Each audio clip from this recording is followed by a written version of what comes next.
സഹോദരരെ, വിശുദ്ധ പൗലോസ്ലീഹ കോരിന്തോസർക്ക് എഴുതിയ 2-ാം ലേഖനം 6-ാം അധ്യായം 3 മുതൽ 10 വരെയുള്ള തിരുവചനങ്ങൾ. ഞങ്ങളുടെ ശുശ്രൂഷയിൽ ആരും കുറ്റം കാണാതിരിക്കേണ്ടതിന് ഞങ്ങൾ ആർക്കും ഒന്നിനും പ്രതിബന്ധമുണ്ടാക്കുന്നില്ല. മറിച്ച് എല്ലാവിധത്തിലും ദൈവത്തിന്റെ ദാസന്മാരാണെന്ന് ഞങ്ങൾ അഭിമാനിക്കുന്നു. വലിയ സഹനത്തിൽ, പീഡകളിൽ, ഞെരുക്കങ്ങളിൽ, അത്യാഹിതങ്ങളിൽ, മർദ്ദനങ്ങളിൽ, കാരാഗൃഹങ്ങളിൽ, ലഹളകളിൽ, അധ്വാനങ്ങളിൽ, ജാഗരണത്തിൽ, വിശപ്പിൽ, ശുദ്ധതയിൽ, ജ്ഞാനത്തിൽ, ക്ഷമയിൽ, ദയയിൽ, പരിശുദ്ധാത്മാവിൽ, നിഷ്കളങ്ക സ്നേഹത്തിൽ, സത്യസന്ധമായ വാക്കിൽ, ദൈവത്തിന്റെ ശക്തിയിൽ, വലത്ത് കൈയിലും ഇടത്ത് കൈയിലുമുള്ള നീതിയുടെ ആയുധത്തിൽ, ബഹുമാനത്തിലും അവമാനത്തിലും, സൽകീർത്തിയിലും ദുഷ്കീർത്തിയിലും ഞങ്ങൾ അഭിമാനിക്കുന്നു. വഞ്ചകരെ പോലെ ഞങ്ങൾ കരുതപ്പെടുന്നു, എങ്കിലും ഞങ്ങൾ സത്യസന്ധരാണ്. ഞങ്ങൾ അറിയപ്പെടാത്തവരെ പോലെയാണെങ്കിലും അറിയപ്പെടുന്നവരാണ്. മരിക്കുന്നവരെ പോലെയാണെങ്കിലും ഇതാ ഞങ്ങൾ ജീവിക്കുന്നു. ശിക്ഷിക്കപ്പെട്ടവരെ പോലെയാണെങ്കിലും വധിക്കപ്പെട്ടിട്ടില്ല. ഞങ്ങൾ ദുഃഖിതരെ പോലെയാണെങ്കിലും സദാ സന്തോഷിക്കുന്നു.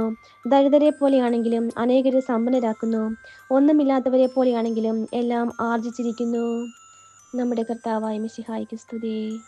സഹോദരരെ, വിശുദ്ധ മർക്കോസ് എഴുതിയ സുവിശേഷം 6-ാം അധ്യായം 7 മുതൽ 13 വരെയുള്ള തിരുവചനങ്ങൾ. അവൻ ഗ്രാമപ്രദേശങ്ങളിൽ ചുറ്റി സഞ്ചരിച്ച് പഠിപ്പിച്ചുകൊണ്ടിരുന്നു. അവൻ തന്റെ 12 പേരെ അടുത്ത് പിടിച്ച് 2 പേരെ വീതം അയക്കാൻ തുടങ്ങി. അശുദ്ധാത്മാക്കളുടെ മേൽ അവർക്ക് അധികാരവും കൊടുത്തു. അവൻ കൽപ്പിച്ചു, യാത്രയ്ക്ക് വടിയല്ലാതെ മറ്റൊന്നും, അപ്പമോ സഞ്ചിയോ അരപ്പട്ടിൽ പണമോ കരുതരുത്. ചെരുപ്പ് ധരിക്കാം, 2 ഉടുപ്പുകൾ ധരിക്കരുത്.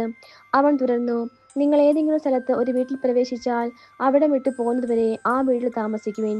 എവിടെയെങ്കിലും ജനങ്ങൾ നിങ്ങളെ സ്വീകരിക്കാതിരിക്കുകയോ നിങ്ങളുടെ വാക്കുകൾ ശ്രവിക്കാതിരിക്കുകയോ ചെയ്താൽ അവിടെ നിന്ന് പുറപ്പെടുമ്പോൾ അവർക്ക് സാക്ഷ്യത്തിനായി നിങ്ങളുടെ കാലിലെ പൊടി തട്ടിക്കളയുവിൻ. ശിഷ്യന്മാർ പുറപ്പെട്ട് ജനങ്ങളോട് അനുദപിക്കണമെന്ന് പ്രസംഗിച്ചു. അനേകം പിശാചുക്കളെ പുറത്താക്കി അനേകം രോഗികളെ തൈലം പൂശി സുഖപ്പെടുത്തി. നമ്മുടെ കർത്താവായ മിശിഹായ്ക്ക് സ്തുതി.